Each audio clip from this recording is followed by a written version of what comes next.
એવું કહેવાય છે કે કૈલાસ પર્વત પર જ્ઞાનગંજ નામનું એક નગર છે જે આપણે આપણી નરી આંખે જોઈ શકતા નથી. બૌદ્ધ ધર્મમાં પણ આવા એક નગરની વાત છે. બૌદ્ધ ધર્મમાં એને શાંગ્રીલા કહેવાય છે. આપણે જે 8 ચિરંજીવીઓ છે અને એવા જ બીજા તપસ્વીઓ એ બધા ત્યાં રહે છે. પછી જ્યારે બહારના જગતમાં એની જરૂર પડે ત્યારે એ લોકો આવતા હોય છે. આપણે સનાતન પરંપરામાં 8 ચિરંજીવીઓની વાત છે. ક્યાં 8 ચિરંજીવીઓ? અશ્વત્થામા બલિર્વ્યાસો હનુમાનશ્ચ વિભીષણ કૃપઃ પરશુરામશ્ચ સપ્ત એતે ચિરંજીવિનઃ. અશ્વત્થામા રાજા બલિ, મહર્ષિ વેદવ્યાસ, હનુમાનજી મહારાજ, વિભીષણ, કૃપાચાર્ય અને પરશુરામ. એ સિવાય 8મા માર્કંડેય મુનિ. આના પછીના શ્લોકમાં એનો ઉલ્લેખ છે. આ 8 ચિરંજીવીઓ જ્ઞાનગંજમાં રહેતા હોય છે. આ થઈ એક વાત. હવે બીજી વાત. આ 8 ચિરંજીવીઓમાંથી એક હનુમાનજી મહારાજ જ્યારે બાળક હતા ત્યારે અંજની પુત્ર મારુતિએ સૂર્યને ફળ સમજીને ગળી લીધા હતા. અને ત્યારે જે યુદ્ધ થયું એમાં ઇન્દ્રએ વજ્રનો પ્રહાર કર્યો એ બાળકની હનુ પર, એટલે કે દાઢી પર. ત્યારથી એમનું નામ હનુમાન પડ્યું. પણ એ દાઢી પર વજ્રનો પ્રહાર થયો ત્યારે એમાંથી રક્તની એક બૂંદ પૃથ્વી પર એક નદીના પેટાળમાં જાય છે અને ખુલેલી શીપમાં એ બૂંદ સંગ્રહાઈ જાય છે.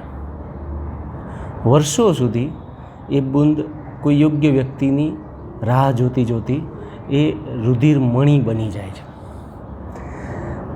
અને આ 8 ચિરંજીવીમાંથી એક બીજા ચિરંજીવી એ રુધિર મણીની સાર સંભાળ, એનું ખ્યાલ રાખવા, એની રક્ષા કરવા માટે સતત એ વિસ્તારમાં ફરતા રહે છે. એ ચિરંજીવી એટલે વિભીષણ. હનુમાનશ્ચ વિભીષણ, રામ ભક્ત અને હનુમાનજીના પરમ મિત્ર વિભીષણ. તુમરો મંત્ર વિભીષણ માના લંકેશ્વર ભયે સબ જગ જાના. સમય જતાં એ નદીના કિનારે આંજનેન્દ્રિય નામનું એક ગામ વસી જાય છે.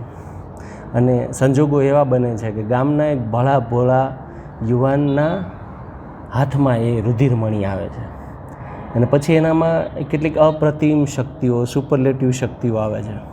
અને સુપરલેટિવ શક્તિઓ આવે ત્યારે સુપર વિલન પણ આવે. અને પછી એક આખી કહાની ઊભી થાય છે.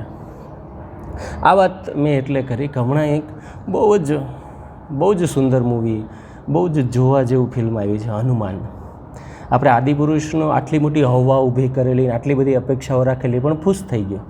જ્યારે આ ફિલ્મની કોઈ હવા નથી, પણ તમે જોઈને અચંબિત થઈ જાઓ છો. એક્શનની સાથે સાથે ભારોભાર ઇમોશન્સ, અને 1 મિનિટ પણ ચસકવા ના દે. એમાંય સેકન્ડ હાફમાં તો દર 5 મિનિટે એવી ક્ષણો આવે કે તમારાથી બૂમ પડાઈ જાય, 2 હાથે તાળીઓ પડી જાય અથવા 2 હાથ જોડાઈ જાય. વિશેષ કંઈ એટલે નથી કહેતો કે તમને મૂવી જોઈને જ ખ્યાલ આવશે. અને આટલી વાત ચિરંજીવી અને જ્ઞાનગંજની એટલે કીધી કે એ ફિલ્મ જોવામાં, તમને સમજવામાં એ આ ઉપયોગી થશે. તો રામ મંદિરનો જ્યારે અવસર છે ત્યારે એક બહુ જ સરસ વસ્તુ આ છે કે પરિવાર સાથે જોઈ શકાય એવી. 4-5 વર્ષના બાળકથી લઈને 100 વર્ષના વૃદ્ધો સુધી સૌ કોઈને પસંદ પડે એવી ફિલ્મ છે. આવી રેન્જ ભાગ્યે જ કોઈ ફિલ્મોની હોય છે.